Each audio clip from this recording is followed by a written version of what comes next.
बिस्मिल्लाहिर्रहमानिर्रहीम। मैं शुरू करती हूँ अल्लाह के नाम से जो बहुत मेहरबान और नहायत रहम करने वाला है। अस्सलामु अलैकुम नाज़रीन, मेरे चैनल को सब्सक्राइब कीजिए, लाइक कीजिए और शेयर कीजिए। सब तारीफ़ें अल्लाह ही के लिए हैं। अल्लाह हम सब का खालिक और मालिक है। वो हर चीज़ का खालिक मालिक है। वो परवरदिगार है, रहीम है और करीम है। बेशक वो वादाहू ला शरीक है। नाजरीन, मिस्र की ज़मीन बनी इसराइल पर तंग हो चुकी थी। उन्हें मिस्र की सरसब्ज़ व शादाबी का क्या फ़ायदा। फ़िरौन के जुल्म व सितम से तंग आ चुके थे कि अल्लाह ताला ने मूसा अलैहिस्सलाम को वही भेजी। वो रातों रात बनी इसराइल को लेकर मिस्र को छोड़ दें। फ़िरौन की पुलिस जो बहुत ही तेज़ और मुस्तनद थी, इस हिजरत का सुराग लगाकर फ़िरौन को रिपोर्ट कर देती है। मूसा अलैहिस्सलाम बनी इसराइल को लेकर रात के वक्त अर्ज़ मुक़द्दस की तरफ रवाना हुए। आपकी कौम के 12 कबीले थे और हर कबीले का एक अमीर था। मुल्क शाम को जाने वाला रास्ता बिल्कुल वाज़िया था। ये खुशकी का रास्ता था जिससे आप दो बार गुज़रे थे। आपका कुछ प्रोग्राम था और अल्लाह ताला का प्रोग्राम कुछ और ही था, और होता वही है जो अल्लाह ताला को मंजूर होता है। मूसा अलैहिस्सलाम जो रास्ते से बिल्कुल वाकिफ़ और आशना थे, नाजरीन वो रास्ता भूल गए। ऐ हिफाजत करने वाले, ऐ ऐब छुपाने वाले, हम कहाँ पहुँच गए। बस एक ही जवाब था कि समंदर के सामने जब उन्होंने पीछे मुड़ के देखा तो उन्हें एक उभरती हुई गुबार नज़र आई। नाजरीन, वो एक बहुत बड़े लश्कर की धूल थी जो उनकी तरफ आ रही थी।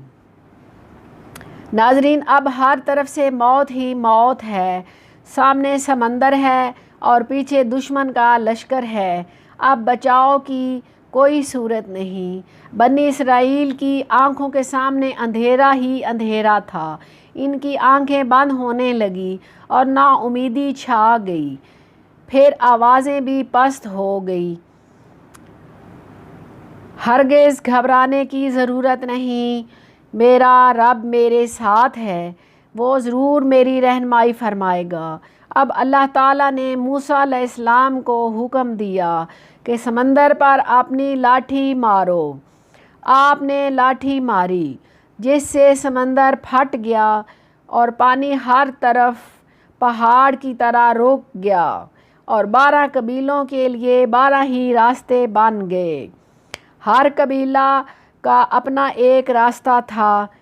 पूरी कौम ने अमन के साथ समंदर को अबूर किया और वो अमन व सलामती के साथ जगह पर पहुंच गई। नाजरीन, फ़िरौन ने देखा कि बनी इसराइल किस तरह अमन और सलामती से समंदर पार कर गए हैं। इसने अपने लश्कर से कहा, समंदर की तरफ देखो, मेरे हुक्म से इस तरह फट गया है और इसने रास्ता मुहैया कर दिया है ताकि हम अपने मफरूरों को पकड़ सकें। फ़िरौन लश्कर के साथ आगे बढ़ा तो बनी इसराइल ने दोबारा परेशानी का इजहार किया कि देखो, वो ज़ालिम दुश्मन समंदर अबूर करके हम तक पहुंचने वाला है। अब इसे हमें पकड़ने से कोई नहीं रोक सकता।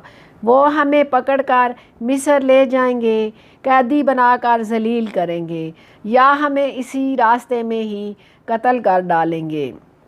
नाजरीन, मूसा अलैहिस्सलाम ने प्रोग्राम बनाया कि वो अपनी लाठी दोबारा मारें ताकि समंदर अपनी पहली हालत में आ जाए, लेकिन अल्लाह ताला ने इनकी तरफ वही भेजी कि समंदर को इसकी हालत पर छोड़ दो, यह लश्कर गर्क होने वाला है। जब फ़िरौन और इसका लश्कर समंदर की वस्त में पहुँचे तो वो आपस में मिल गया। जब फ़िरौन ने हकीकत मालूम कर ली तो इसकी मदोशी वग़ैरह सब जाती रही। जब वो गर्क होने के करीब था तो कहने लगा, मैं भी ईमान ले आया। جس معبود پر بنو اسرائیل ایمان لائے ہیں۔ اس کے سوا کوئی معبود نہیں اور میں مسلمانوں میں سے ہوں۔ ان لوگوں کی توبہ نہیں ہوتی جو برے اعمال کرتے رہتے ہیں یہاں تک کہ انہیں موت آ جاتی ہے اور وہ کہتے ہیں کہ میں اب توبہ کرتا ہوں۔